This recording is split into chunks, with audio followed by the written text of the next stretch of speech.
Olá, presidente Boa noite, Inácio Kraus, presidente. meu Boa amigo. noite. Satisfação Tudo estar bem? aqui Prazer como grande, convidado. ser nosso convidado especial para tratar da nossa OAB, né? Falar sobre as ações. Esse é o tema principal da nossa live hoje, as ações institucionais da OAB de Sergipe, durante esse período muito difícil, já 100 dias de pandemia, né? E no momento que estamos vivendo um pico, né, de pandemia. Mas, antes disso, eu quero lhe agradecer pela disponibilidade.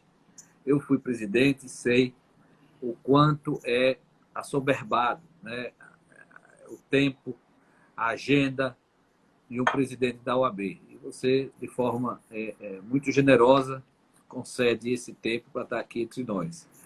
E é importante porque é um espaço aberto, livre, e que depois essa live vai estar gravada tanto no meu no IGVT, né?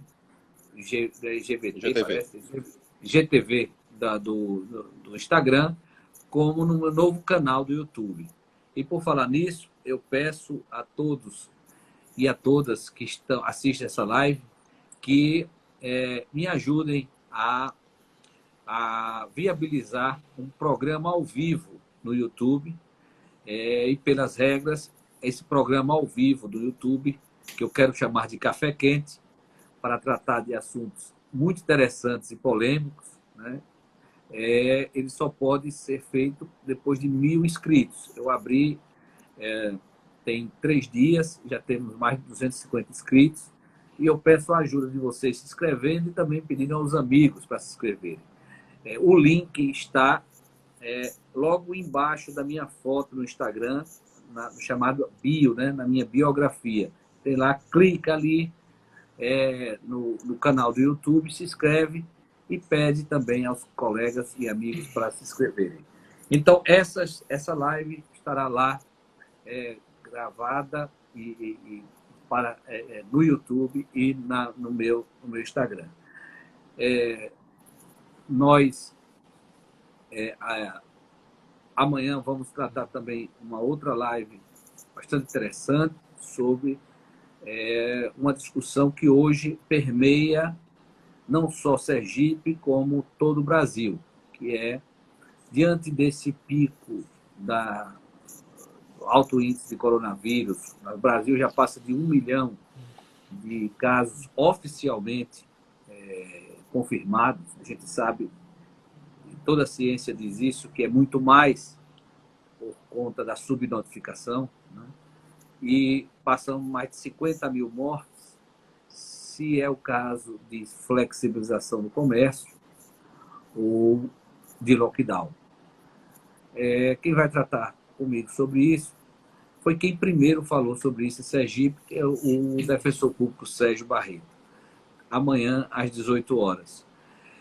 Mas a OAB é uma entidade muito forte de inserção social, de credibilidade, né?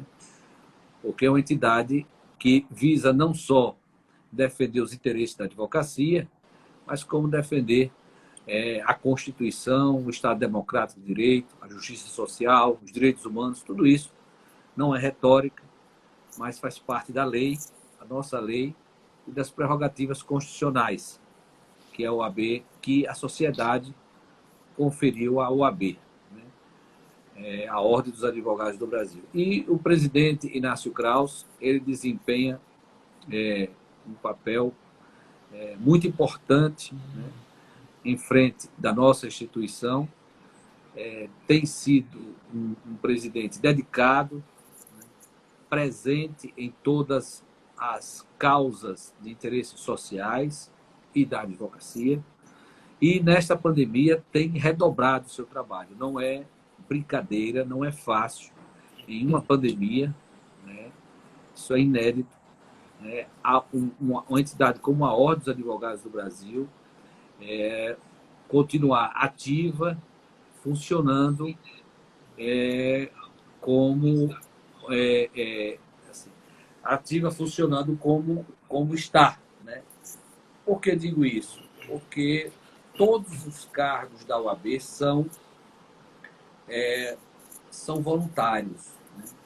E todos os advogados e advogadas hoje passam por imensas dificuldades de readaptação, de adaptação às novas condições de trabalho, e ainda nós encontramos, né, pessoas abnegadas que não abandonaram o barco, que estão valorosos advogados e advogadas, junto com o presidente Inácio Krauss, mantendo a OAB ainda mais ativa, presente, né? E isso é uma doação. Isso é uma doação, porque, como disse, esses cargos não são remunerados, nem o de presidente da OAB. É bom que se diga isso, que muita gente não sabe. Então, a minha admiração, os meus parabéns redobrados para a atual gestão da nossa instituição, liderada por você, Inácio. Boa noite e muito obrigado pela presença. Boa noite, presidente Henrique Clay. É uma satisfação estar aqui, independente de agenda. Eu desmarcaria qualquer agenda para fazer essa live. Me sinto muito honrado de estar do hall de seus convidados, parabenizar pela iniciativa que está tendo de todos os dias fazer uma live abordando diversos assuntos no campo do direito, no campo social também, muito importante, em um horário nobre. E a gente está vendo que essas lives estão sendo muito produtivas, muito bem assistidas, e realmente me sinto muito honrado de estar aqui como seu convidado. Tenho assistido às lives dizendo que realmente, como você bem colocou, nós não paramos. A OAB não parou nesse período de pandemia. Infelizmente, a pandemia ainda não acabou e a gente não sabe quando é que vai acabar. A gente vê com muita preocupação, principalmente essa questão dessa flexibilização, em um momento em que os índices de Sergipe são quase os piores do país. Os índices de pessoas que estão se infectando também, estados vizinhos já estão preocupados com a infecção que está acontecendo aqui dentro do nosso estado. Não existe um controle ainda da pandemia, mas a OAB está trabalhando desde o início dessa pandemia, não parou, como você bem falou, não duplicamos o trabalho, estamos trabalhando até mais de quando a gente trabalhava presencialmente, até porque a OAB não trabalha só para a advocacia, a OAB trabalha para a advocacia e também para a sociedade. Nós temos um importante papel social destacado na Constituição Federal e reconhecido pela sociedade brasileira, que nos deu 66% de avaliação positiva em uma recém-pesquisa pela AMB, e nós temos que continuar trabalhando com muita preocupação, mas com muito empenho. Como eu disse, desde o início da pandemia, a gente viu praticamente a advocacia, que já estava passando por uma situação complicada, se viu de repente com suas atividades paradas, porque os prazos foram suspensos, as audiências foram suspensas, e foram suspensas com certa razão, porque a vida está em primeiro lugar, mas desde o primeiro momento a OAB esteve ao lado da advocacia, indo aos tribunais, solicitando que a prioridade da expedição dos alvarás, das quantias que já estavam depositadas, e fomos prontamente atendidos. Depois de solicitar aos tribunais a prioridade na expedição de alvarás, nós fomos até os bancos, porque os bancos também tiveram seu atendimento reduzido por causa da pandemia. Nesse momento, eu sempre falo que a gente não pode pensar coletivamente. Os bancos tiveram a redução de atendimento, tiveram, mas para cuidar também da saúde dos seus funcionários. Mas fomos através dos bancos, fomos até os bancos, solicitamos os saques desses alvarás. Não está normalizado, mas já existe sim uma demanda quase suficiente para atender a advocacia, tanto no Banese, como no Banco do Brasil, como na Caixa Econômica. Os advogados que preferirem ainda fazer de forma não presencial, estamos fazendo esse serviço na OAB. foi melhorando. O que eu sempre pego e passo quero passar para os colegas é que nós estamos vivendo uma situação de anormalidade, não é situação de normalidade. Então a gente tem que ter paciência, pensar coletivamente. O alvará que se recebia em um dia, em 2 dias, nesse tempo de normalidade, a gente tem que ter um pouco de paciência, até porque os bancos também, os bancários têm que cuidar da saúde também. Nós temos que preservar também a saúde dos funcionários do banco, a saúde dos funcionários do fora. A gente não pode pensar só na gente. Então, o que a gente pediu sempre durante essa pandemia é que cada um pensasse coletivamente, ninguém olhasse só para o seu umbigo e tratasse esse período como um período de anormalidade, colocando sempre a vida em primeiro lugar. Vai passar e espero que passe o mais rápido possível. A gente está trabalhando para isso, a gente está cobrando dos representantes do povo, do governador, do prefeito,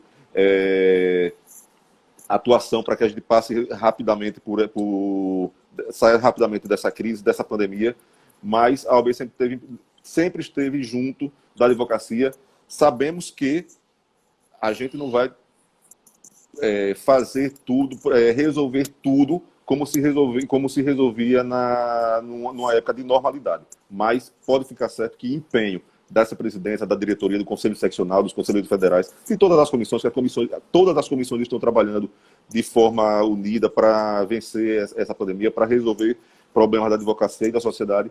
Não faltará empenho dessa gestão da OAB, que é uma gestão que já vem desde a gestão passada trabalhando em prol da advocacia e em prol da sociedade. Então, esses foram as primeiras providências que tomamos para a advocacia. Liberação de alvarás, saque de alvarás nos bancos. Suspendemos temporariamente a cobrança da anuidade, porque entendemos que naquela época em que os prazos estavam parados, as audiências suspensas, os advogados teriam dificuldade de pagar a anuidade, prorrogamos essas anuidades para o final do ano, isentamos os advogados que contraíram o coronavírus dessas parcelas das anuidades. Fomos atrás de instituições bancárias para que fornecessem empréstimos, financiamentos aos advogados, porque o nosso grande problema qual era? O nosso grande problema é que é o seguinte, a gente até conseguia financiamentos com taxas melhores para a advocacia, só que pessoa jurídica. Só que pessoa jurídica para a OAB e aqui no âmbito de Sergipe, você bem sabe disso, nós temos uma pequena quantidade de pessoas jurídicas. Então não interessava para a OAB só fazer financiamento, só fazer convênios com os bancos para pessoa jurídica. Porque quem realmente estava precisando do empréstimo bancário do financiamento seria aquele advogado individual, aquele advogado pessoa física. Mas conseguimos, através do Banese, com todo o empenho da diretoria, da nossa vice-presidente Ana Lúcia, conseguimos esse financiamento no Banese, que direcionado a advogado individual, advogado pessoa física. Então, trabalhamos em todos os campos. Na Caixa de Assistência, fizemos a campanha de vacinação contra 4 tipos de gripe, os cursos da ESA de forma gratuita para a advocacia da capital e do interior. Então, não paramos de trabalhar durante essa pandemia. E para a sociedade também, da mesma forma, através da Comissão de Direitos Humanos, de Direito Médico de Saúde, diversas outras comissões, criamos, e principalmente através da Comissão de Direitos Humanos, criamos um comitê social de crise, inclusive está acontecendo uma reunião agora para já decidirmos e o que for decidido lá, levamos para a nossa diretoria para ver qual é a atuação que vamos fazer agora, porque, inclusive, no dia 2 de junho, nós saímos com uma recomendação para o governador do estado e para o prefeito, uma recomendação de maior fiscalização do isolamento social, porque não adianta fazer isolamento social para inglês ver.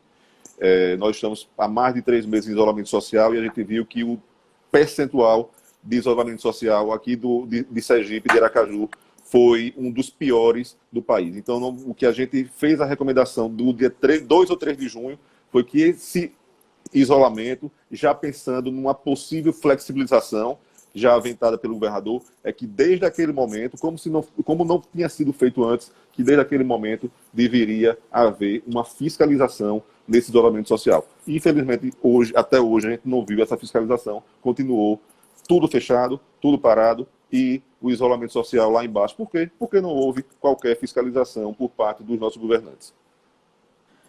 É isso, presidente Inácio. Eu tenho acompanhado de perto, né, com muita atenção, toda essa crise do coronavírus e a atuação muito, muito presente, né, da OAB. E a primeira preocupação, você bem ressaltou aí, foi em relação ao procedimento dos alvarás junto aos bancos, já que também os bancos, né, e os próprios funcionários dos bancos também estavam vulneráveis, né, e estão vulneráveis e tendo que trabalhar, né, sendo que em condições especiais por conta do coronavírus.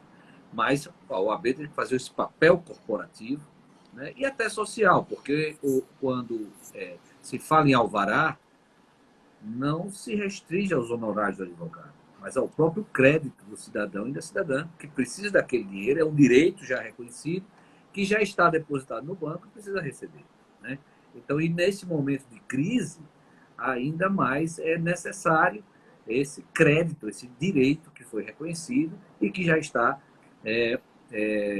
apto para ser sacado através de alvará, fruto de um trabalho jurídico profissional do advogado. Então, ali, o advogado ou advogada, quando a OAB trabalha para facilitar, né, ou minorar a problemática do acesso ao alvará, ela está fazendo nenhuma ação cumprindo duas finalidades. A finalidade de preservar, né, e garantir que os advogados e advogadas recebam os seus honorários, mas também possam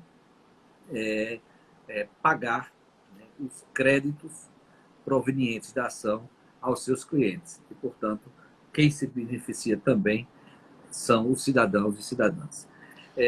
A outra coisa que ficou também muito evidente, a sensibilidade dessa diretoria, Inácio, foi que você, logo no primeiro momento, isso eu me lembro bem, porque achei muito positivo, foi sem nenhum requerimento, mas de ofício e de pronto, prorrogar as últimas 3 parcelas da anuidade para o final do ano, né?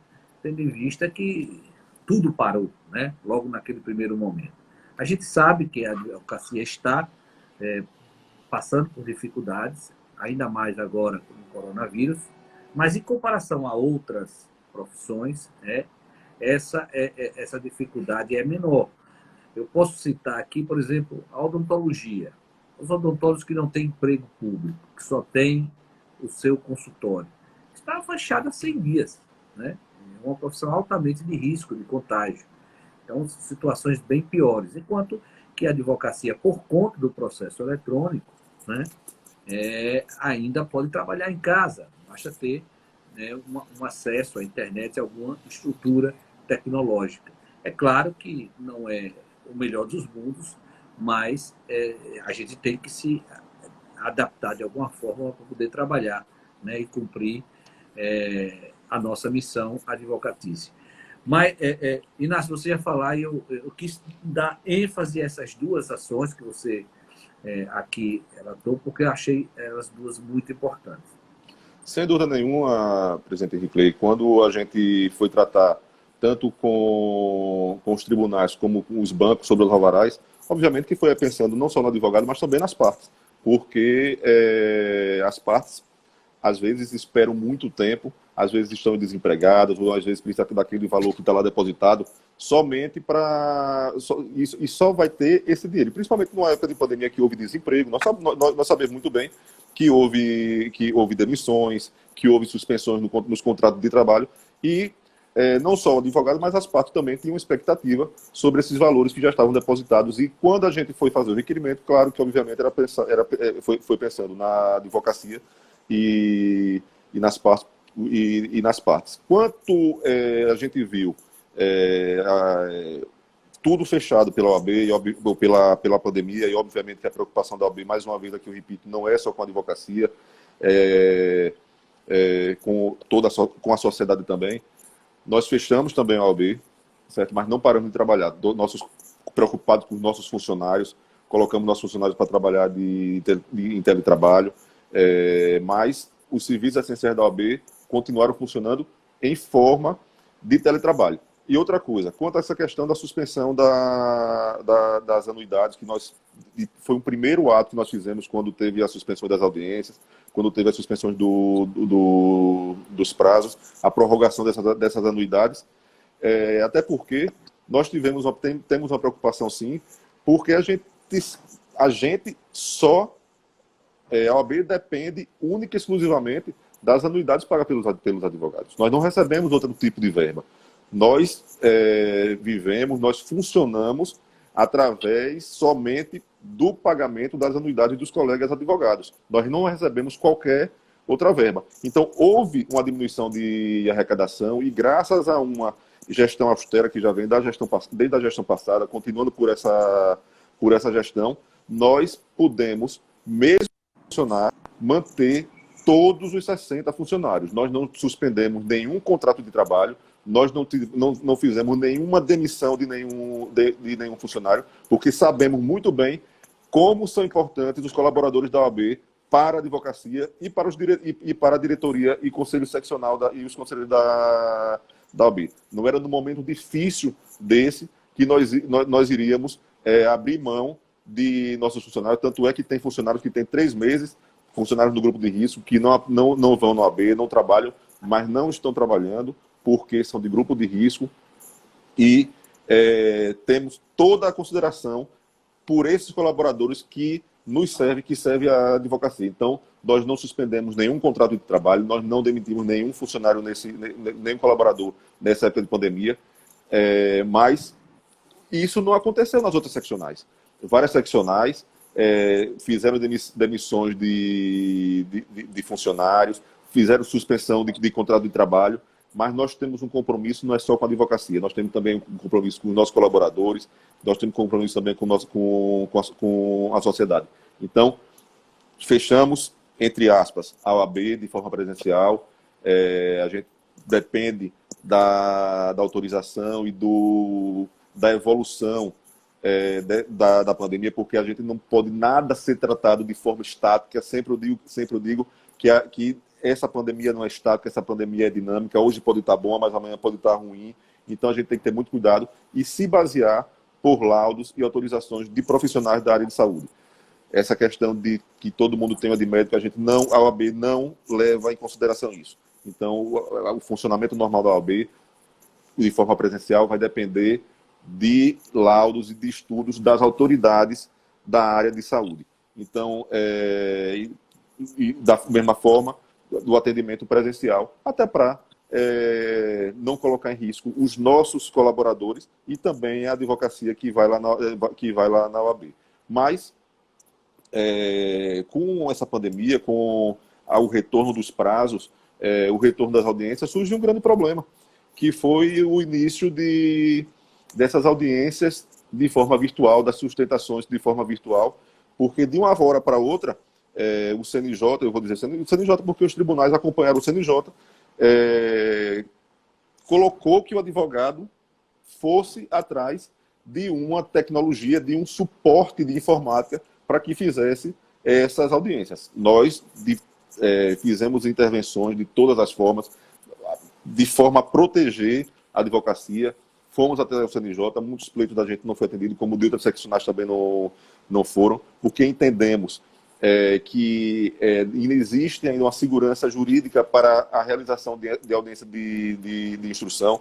Tudo bem que se faça audiência de conciliação, as sustentações orais de forma telepresencial nos tribunais, já começaram e viu que está dando certo. Mas a nossa grande preocupação, presidente Henrique Clay, é com essas audiências de instrução, a segurança jurídica quanto a essa questão das audiências de instrução, principalmente aquelas que demandam a oitiva das partes e das testemunhas. E hoje tivemos uma grande surpresa sobre o que foi retirado de pauta, que para mim é uma insegurança jurídica maior ainda e um absurdo, que é a questão do júri virtual.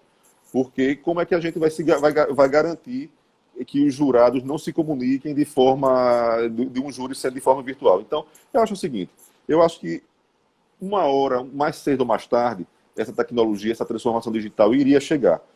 Só que, isso daqui a 5, 6 anos, só que o tempo que a gente está vivendo, o tempo em que há restrições de locomoção, há restrições das pessoas de se comunicarem pessoalmente, em que a gente da OAB e os próprios tribunais recomendam o isolamento social, é muito complicado para que você tenha essa transformação já de uma hora para outra, de como foi colocado para a advocacia. E principalmente para a advocacia, porque a gente sabe muito bem que a tecnologia, a informática, vai até os juízes, vai até os desembargadores, porque eles são poucos. Mas eu fico imaginando um advogado no interior do Pará, no interior do Amazonas, ou então no mais longínquo interior daqui de Sergipe, que de uma hora para outra tem que ter uma internet de qualidade, tem que ter uma estrutura em seu escritório. Muitos advogados não têm essa estrutura no escritório. Imagina em casa. Se a gente é a favor do isolamento social, então é o seguinte, juízes e desembargadores vão ficar em casa e os advogados que vão para a rua. Que princípio da igualdade é essa? Que a ausência de coletividade é essa, de pensamento no outro, é esse que o CNJ está tendo. Então, a gente tem que pensar coletivamente, pensar na saúde de todos. É o que a gente quer para a gente tem que querer também para os outros. E, principalmente, nesse tempo de pandemia, o que a gente mais quer é a saúde e a vida de nossos colegas e de todos, se for possível. Eu sei que, em relação a essa temática, as audiências virtuais, a OAB de Sergipe tem se preocupado desde o primeiro momento. Inclusive, chegou a entrar com a reclamação no CNJ. Mas o CNJ tem endossado esse tipo de procedimento, o que eu também considero um grande equívoco, porque aí fere o princípio da segurança jurídica, né? Além do mais, meio que transfere a responsabilidade da viabilização do testemunho para os advogados e advogadas, o que não é tarefa dos advogados. Até porque a testemunha é do juízo, não é das partes, é do juízo, né? Tanto é que as testemunhas não podem, elas têm que ser isentas, elas não podem mentir sob pena de falso testemunho. Tanto é, portanto, ela não é testemunha da parte, é testemunha do juiz. Ela tem compromisso de falar a verdade, e por isso é que são do juízo. Então, essa estrutura para manter a isenção do testemunho cabe ao Poder Judiciário e não à advocacia. Está completamente equivocado o CNJ quando endossa esse tipo de procedimento. Acho que nós vamos ter, lá na frente, problemas jurídicos se não o sistema de justiça se o sistema de justiça não melhorar, aprimorar o procedimento tecnológico em relação às audiências. E júri, aí é que eu não concebo como fazer um júri sem ter uma nulidade. Eu acho que é chover no molhado, né? Não adianta se avançar sem condições tecnológicas de segurança para isso, né? Acho que é o momento de pensarmos juntos, né? O Poder Judiciário, o Ministério Público, a OAB, né, que é a representante da advocacia, né, a Defensoria Pública, ou seja, todos nós, né, irmanados, sentarmos para discutir saídas racionais para a boa prestação jurisdicional. Porque a boa prestação jurisdicional não significa apenas celeridade. Ela significa celeridade, mas com segurança. A prestação jurisdicional é indispensável que haja segurança na prestação jurisdicional, né? E para segurança e celeridade somados leva ao resultado ideal, ao objetivo central da judicatura, que é prestar o serviço com eficiência, como todo serviço público deve se pautar, baseado no princípio constitucional da eficiência, da transparência, da impessoalidade, da moralidade, da legalidade. Ou seja, se basear nesses princípios constitucionais. A saída, como disse o ministro Carlos Brito, é sempre a Constituição. Tudo está na Constituição. Tem que se basear no livrinho, né? Eu também enalteço como a OAB se adaptou bem. Por exemplo, a OAB não parou as suas atividades administrativas, mas soube fazer se acudindo da tecnologia, investindo, inclusive, porque as sessões do Conselho estão ocorrendo, né, pela internet, cada um em sua casa, mas está tendo reunião normalmente do Conselho, quase já foram feitas 2 ou 3, né, vai me dizer isso com exatidão, também reuniões da diretoria, reuniões das comissões, ou seja, a OAB não está parando, né? E outra coisa que também eu tenho admirado muito é a dinâmica da Escola Superior de Advocacia, com cursos online. A escola continua na mesma pegada, na mesma dinâmica. Aproveito aqui para parabenizar o seu diretor-geral, Cleiton Nascimento, e, em nome dele, parabenizar todos os valorosos colegas da Escola Superior de Advocacia. Eu tenho uma paixão, né, pela escola. Foi através da escola que eu entrei na OAB, né, como dirigente da escola, depois conselheiro seccional, presidente por 3 vezes, conselheiro federal por 2 vezes. Então, eu tenho, e fui, inclusive, diretor-geral da Escola Nacional da Advocacia. Então, eu tenho um xodó. A escola é meu xodó. E eu vejo com muita alegria esse desempenho da escola, mesmo em tempo de pandemia, que é muito importante para a advocacia, que a escola esteja atuando de forma que atua, muito dinâmica e levando cursos bastante atuais e interessantes. E também as comissões, que estou vendo de lives todos os dias, diversas comissões tendo lives, isso dá capilaridade à OAB, deixa a OAB sempre em evidência, isso é muito importante para a nossa instituição, né? E as atividades lideradas, todas elas lideradas por você, Inácio. Agora, recentemente, há 2 dias, quando foi sexta-feira, né?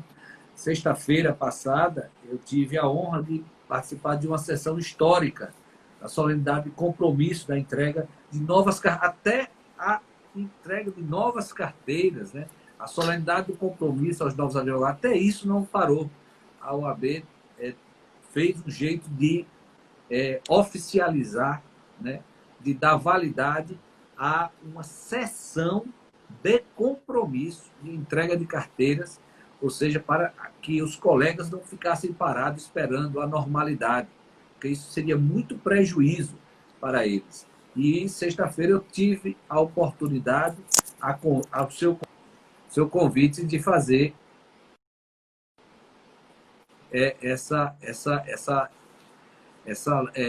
a saudação aos novos colegas. Então, eu quero que você fale também um pouco sobre isso. E depois a gente conversa um pouco sobre a questão do comitê, que está sendo bem... você nomeou 2 valorosos advogados, um para presidir, que é Robson Barros, que é o presidente da Comissão de Direitos Humanos, conselheiro seccional, né? E, como secretário-geral, o advogado Flaviano Cardoso.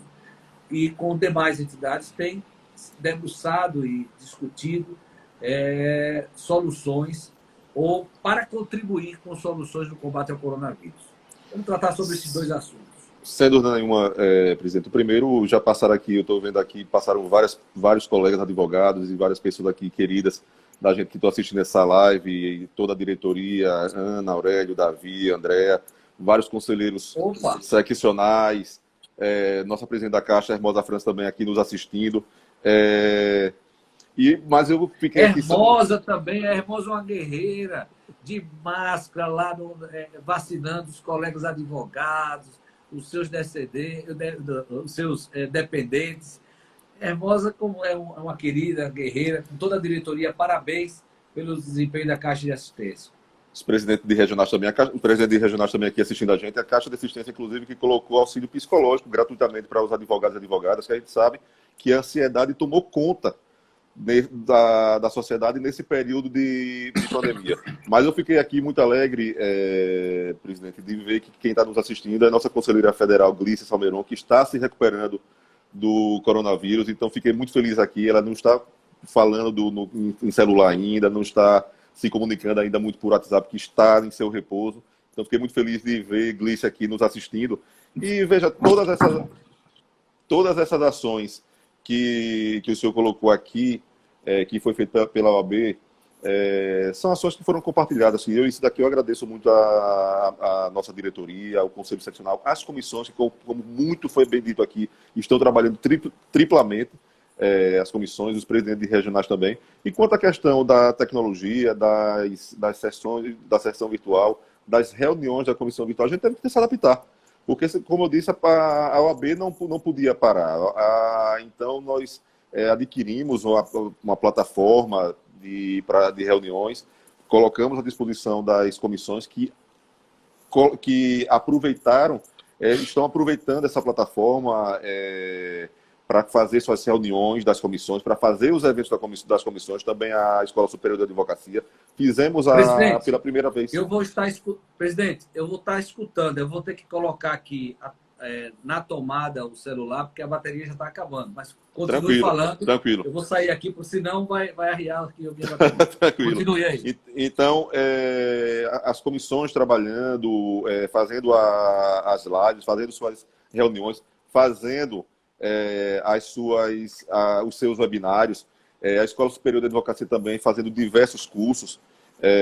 Fizemos a primeira sessão do Conselho de forma virtual, onde foram discutidos diversos temas. Já vamos para a nossa segunda sessão do Conselho, que vai acontecer na próxima segunda-feira, dia de São Pedro, mas estaremos trabalhando para a sociedade, trabalhando para a advocacia. A partir das 18 horas temos temas importantes para a advocacia e para a sociedade. E também, já nessa sessão, colocaremos processos éticos para julgamento, obviamente que será de forma sigilosa, não vai haver a transmissão via YouTube, mas já colocaremos sim processos éticos para ser julgados nessa sessão. Ocorre que a gente já vem fazendo audiências do TED, já vamos fazer audiências de forma virtual, por videoconferência, mas desde que não haja prejuízo para as partes. Se as partes se sentirem prejudicadas e se não tiverem condições de fazer essas audiências, elas comunicam nos atos e automaticamente essas audiências são suspensas. Nós não colocamos de goela abaixo para as partes.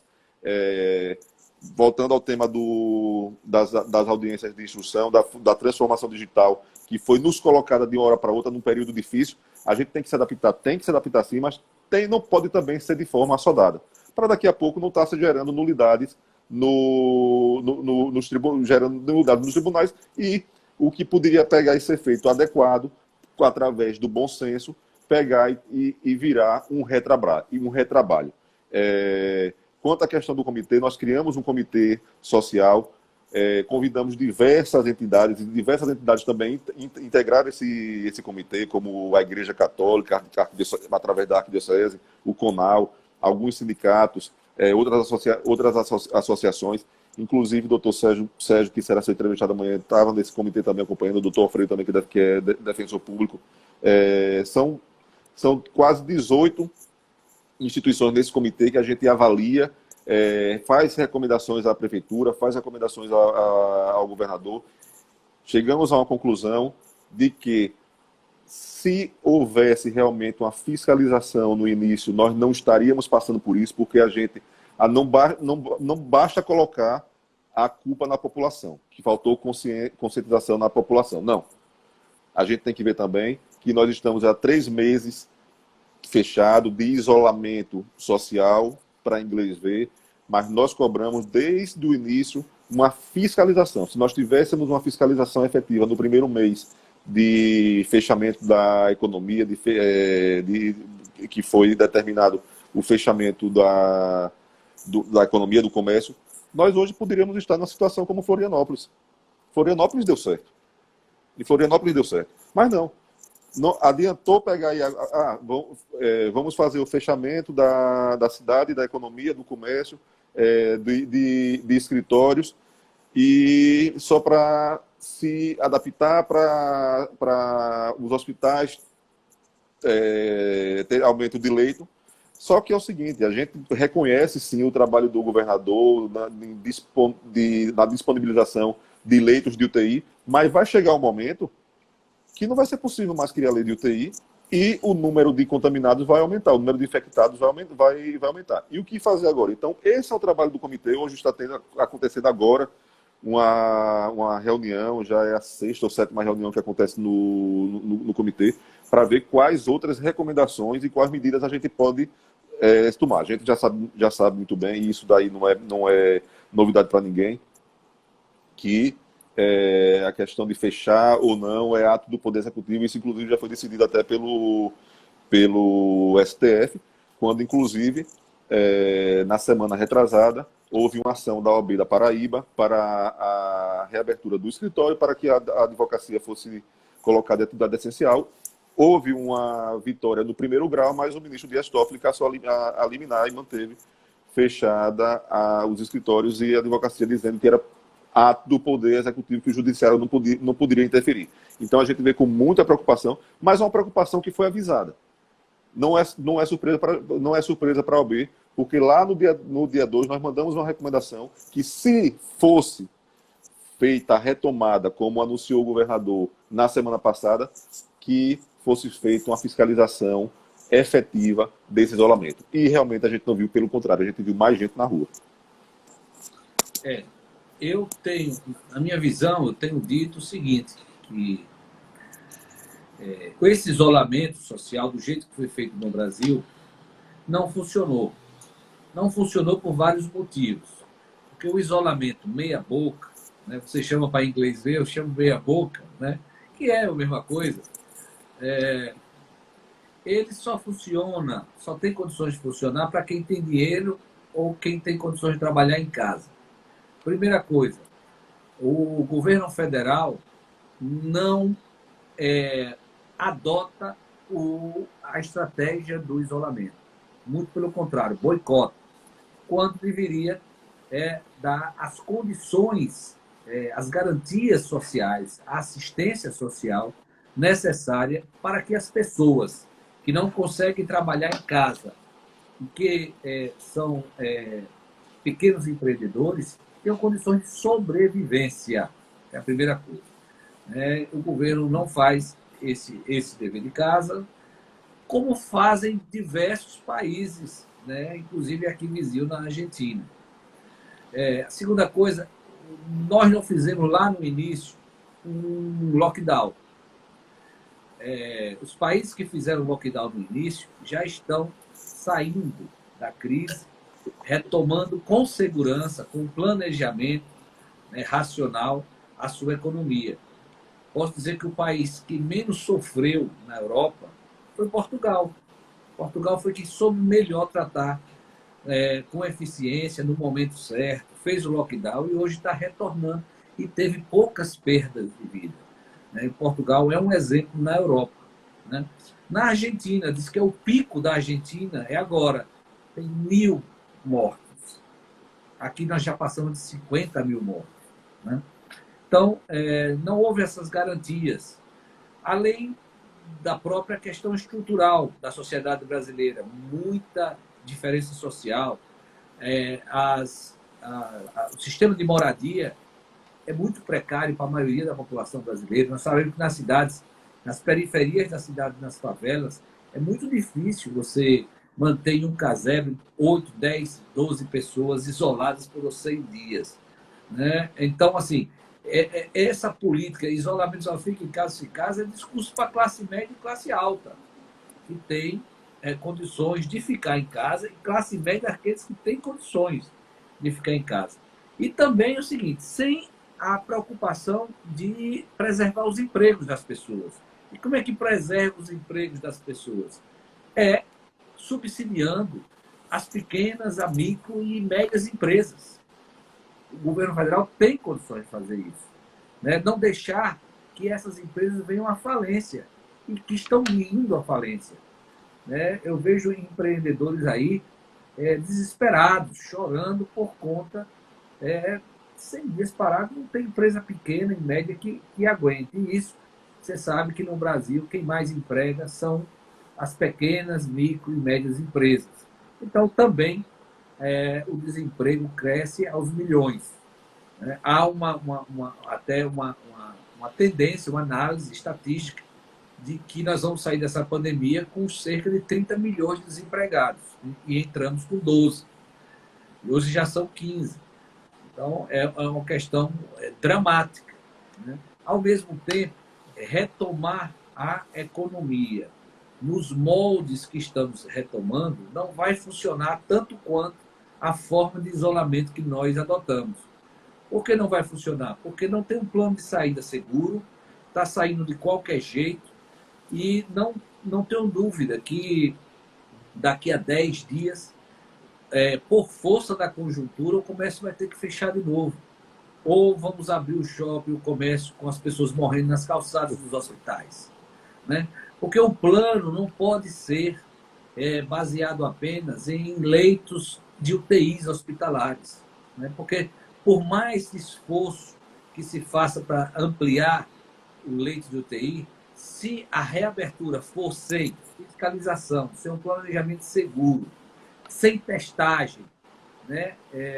Sem precedido de um lockdown, para baixar bem os índices de contágio,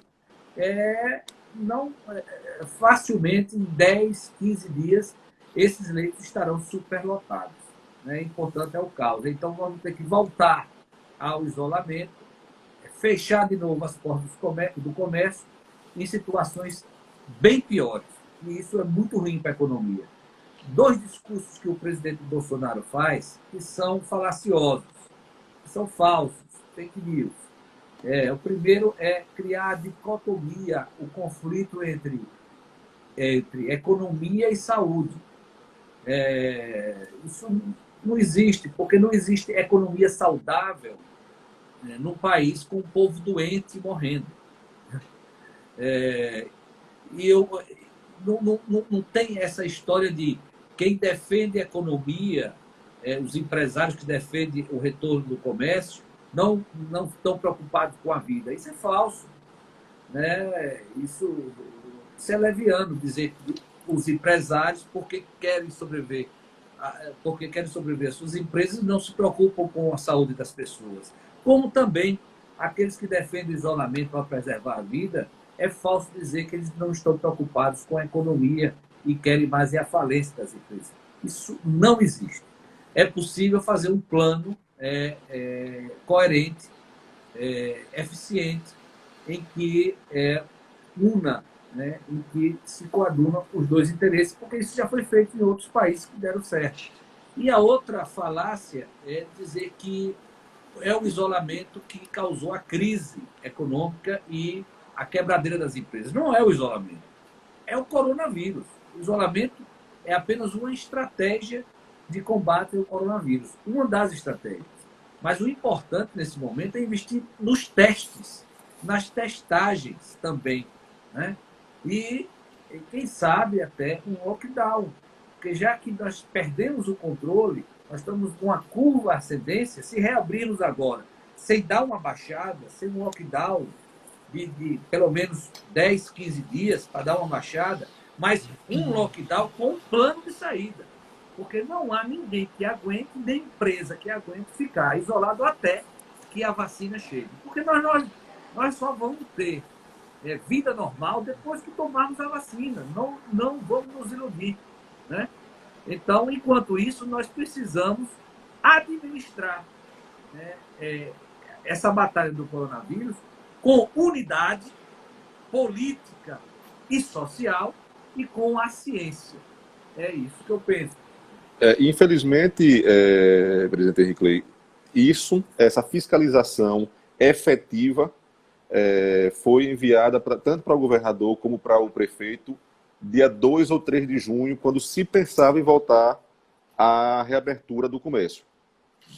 Então, hoje é dia 21 de junho. Então, já temos 20 dias que nós entregamos esse plano. 22. Hoje é 22. Então, tem 21 dias que nós enviamos essa recomendação de uma fiscalização maior, de uma fiscalização efetiva, para que depois fosse se pensar em retomada da abertura da economia, a reabertura do comércio. E o que a gente fez, o que a gente viu, infelizmente, não foi isso. O que a gente viu foi mais pessoas nas ruas, mais pessoas no comércio. Eu mesmo, sábado, fui dar uma volta, passei ali pelo Augusto Franco, parecia um dia normal, um dia de quarta-feira de normalidade. Então, as pessoas, por falta de fiscalização, por falta de efetiva fiscalização do governo, cansaram. As empresas também cansaram, porque nós temos 3 meses de fechamento. E se houvesse realmente uma fiscalização no primeiro mês de isolamento, hoje eu acho que a gente já estaria na terceira ou quarta fase que foi programada com esse plano de reabertura do comércio. Então, infelizmente, as pessoas também ficaram muito confusas em quem seguir, porque o presidente da República dizia uma coisa, os governadores diziam outra coisa, colocaram a política em primeiro lugar.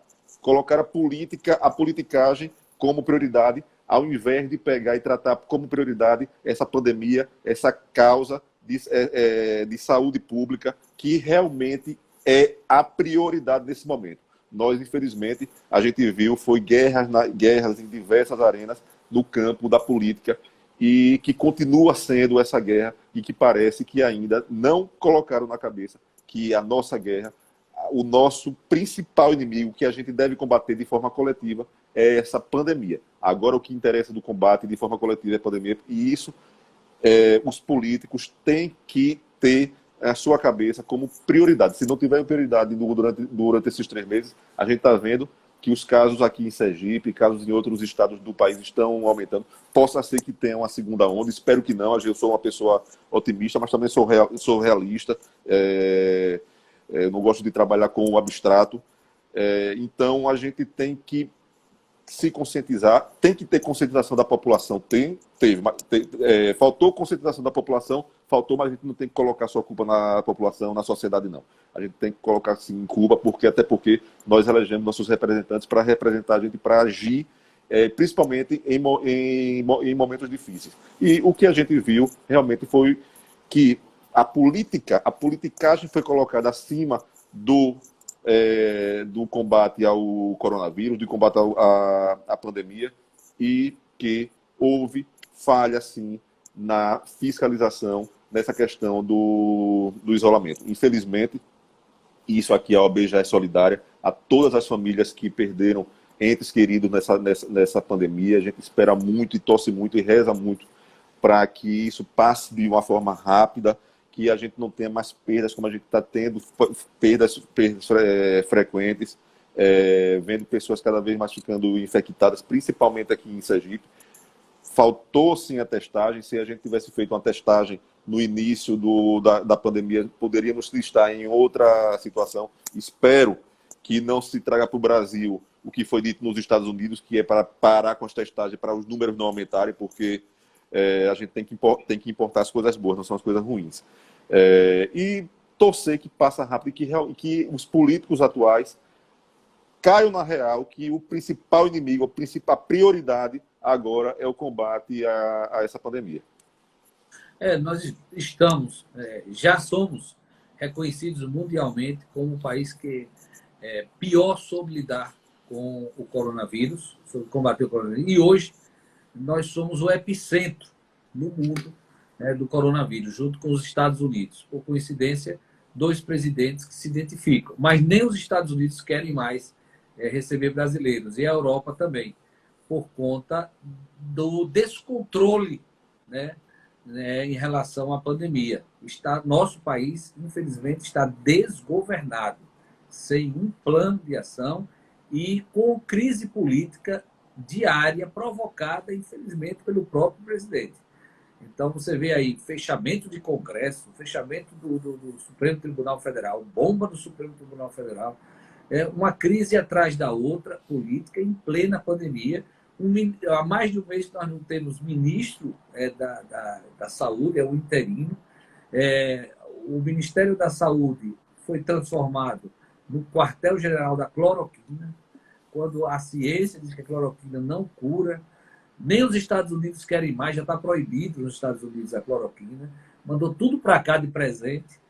Então, assim, o presidente, ao invés de liderar o processo de união da classe política e um pacto social para combater o coronavírus com racionalidade, baseado na ciência, ele prefere ser garoto propaganda da cloroquina e provocar crises econômicas. Esse, na verdade, é o grande problema do Brasil, né? Nós não temos uma liderança nacional responsável que possa unir o país. E aí nós estamos meio que perdidos, né? Meio que perdidos. Então nós estamos com crise sanitária, crise econômica e crise política. É mole? Sem dúvida nenhuma. Para suas palavras finais, nós temos 2 minutos para terminar aqui. Sem dúvida nenhuma, presidente. Eu agradeço muito obrigado, viu, Inácio? Muito boa eu que agradeço. Sua participação. Eu que agradeço. E aqui a gente pode tomar como exemplo Portugal, que oposição e situação se uniram em combate ao coronavírus. Aqui não, aqui a gente vê o governo federal criar crise atrás de crise, ao invés de pegar e procurar, como líder, como eleito que foi, como uma liderança, procurar unir e trazer um discurso de paz, de pacificação para combater o coronavírus. Não, aqui a gente pega e vê cada dia mais um discurso de separação, um discurso de ódio, um discurso que flerta com o autoritarismo e que realmente deixa a verdadeira crise que a gente tem que combater agora, que é a crise da saúde. Então, eu quero agradecer, nesse último minuto que falta aqui, quero agradecer muito aqui o convite, presidente Henrique Clay. A OAB, independente de crise política, independente de crise econômica, estará sempre trabalhando para a advocacia e para a sociedade. É nessa hora que as instituições têm que se mostrar fortes contra certos abusos que são colocados pelos governantes. E nessa hora, em horas difíceis, é que a advocacia e a OAB de nossa instituição se fortalece. E vai continuar assim sempre, mostrando quais são os problemas, tanto na advocacia como também na sociedade, e principalmente no país, e estará sempre com voz altiva para combater esses autoritários de plantão. Quero aqui agradecer muito o convite e estamos sempre à disposição. Um grande abraço e saúde, que é o que importa agora nesse momento. Muito obrigado, foi muito boa a sua participação aqui, muito esclarecedora. A gente viu que a OAB Sergipe tem sido muito ativa, muito dinâmica durante a pandemia, tanto na defesa dos interesses nossa classe da advocacia, como também nos interesses da própria sociedade, como tem que ser. Parabéns, presidente Inácio Kraus, sua diretoria, conselho, todos os valorosos advogados. E amanhã, muito obrigado a todos que nos acompanharam ao vivo aqui nessa live, amigos e amigas. E eu quero, amanhã, convidá-los para, às 18 horas, ter uma outra live. Nós vamos falar sobre flexibilização ao lockdown com o defensor público Sérgio Barreto, que é um militante ativo de direitos humanos. Forte abraço a todos, boa noite. Valeu!